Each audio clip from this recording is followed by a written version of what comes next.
Гүржістаннан кейін Дубайда қатты жүгірілмейді. Қанша нешінші күн болды, өз-өзімді қинап жүгіріп жүрмін, бірақ Гүржістанда жеңіл жүгіргендей Дубайда олай емес. Ауа жетпей ма, кислород жетпей ма, әйтеуір бір себептері бар, 100 себеп дегендей.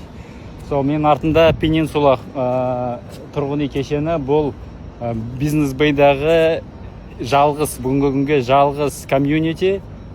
Комьюнити дегеніміз ол жаңағыдай бірнеше үйлер салынған кезде оның инфраструктурасы ортақ болады. Арасындағы скверлері, кішігірім молы бар, өзінің спорт алаңдары, спорт кешендері барлығы осы тұрғындарға ортақ қолданыста болады. Мысалы, қалған үйлер бизнес бейдағы